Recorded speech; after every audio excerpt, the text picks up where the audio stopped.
Got the follow-up segment tonight. This soundbite on Susan Rice caught my attention. I'm not going to prejudge here, but I think every American should know whether or not the National Security Advisor to President Obama was involved in unmasking Trump transition figures for political purposes. It should be easy to figure out, and we will. Joining us on Washington is Senator Graham. Do you really believe it's going to be easy to figure this out, Senator? Might be hard to have consequences, but it'd be easy to figure out.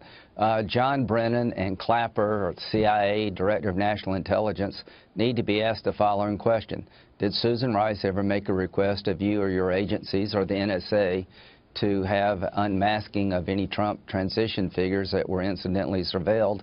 Then you go and ask her the O'Reilly question. What say you, Susan Rice, if she did? Okay. Now, what committee should do that in the Senate? Good question. This is where it's confusing. So you got Brennan and Clapper are probably under the jurisdiction of the intelligence community, right. But I've made a request as the Judiciary Subcommittee Chairman for Clapper, Brennan, Sally Yates to come before our committee and testify in public. We'll see if we can do that. All right. Now, can you compel them to come to your committee? Can you compel them to do it by subpoena? They said they would come. They only want to come once. They'll testify once in open hearing, once in a closed session. I've got to coordinate this with the Intelligence Committee to figure out who's in charge. Sally Yates was in the Justice Department, so she's under the Judiciary Committee jurisdiction. The other two are probably under the Intel jurisdiction.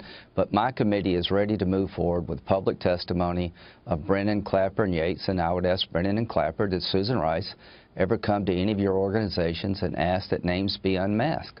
Okay, and that's a simple question, a yes or no. Right. Now, we assume that when Ambassador Rice gets called before any congressional committee, because the House is investigating too, she's going to take the fifth, just like Lois Lerner did.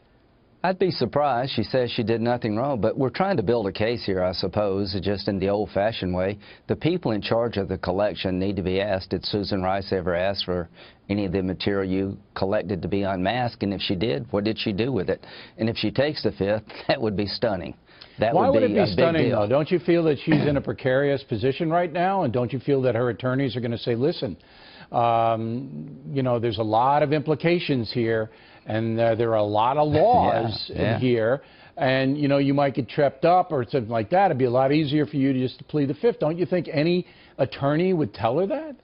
Well, that's kind of inconsistent with what she said. She said she did nothing wrong. But, yeah, you know, I've been a lawyer. Maybe I'll tell my client out of abundance of caution, don't answer any of these questions. I don't pretend to your audience to be a legal expert on unmasking, but I'm going to try to find out about what the rules are and if they were violated, are they crimes. But then if she took the fifth, then it'd be up to us to say, is it important enough for the country to give her immunity to get to the bottom of this? You know, it's a story that is now politicized. You know that. Yeah, it is. Your Democratic colleagues in the Senate don't want any part of this, right? We'll see.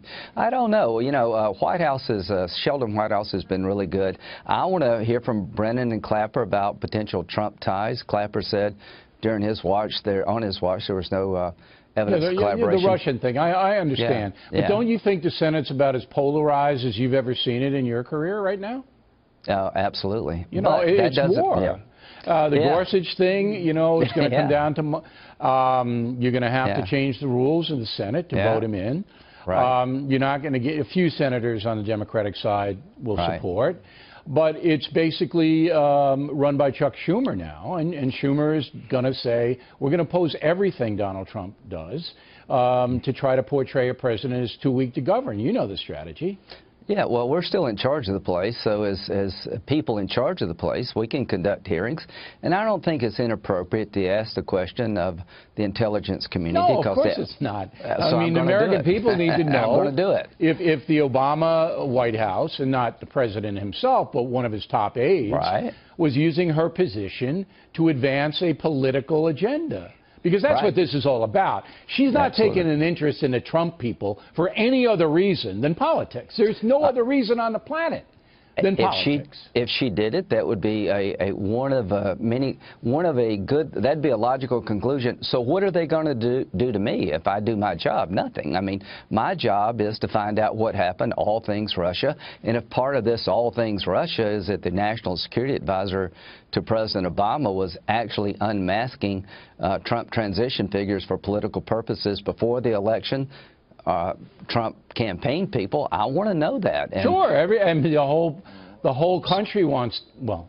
So you're going to get the answers to those questions. The people who don't have a political agenda want to know it, but the Democratic Party certainly wants to protect the Obama administration and Susan Rice, and they're going to do everything they can. And the media, the left-leaning media, is wanting part of this story. Too bad. Too bad. I mean, you don't always get what you want. That's what the Rolling Stones said. So you're going to say that you're going to get to the bottom of it? You're confident with all of the Lois Lerner stuff and Benghazi stuff and all that? You're going to get to the bottom of this, you think?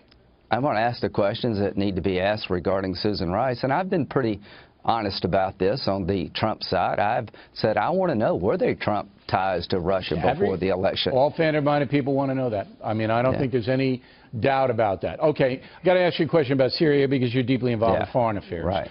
So President Trump once again today said he's not going to say what he's going to do because when you tell the enemy what you're going to do, it gives the enemy time to prepare, the enemy now being Syria and Assad. Assad's a tyrant. He gasses babies. We all know that. Obama didn't do anything to him. Trump almost has to do something.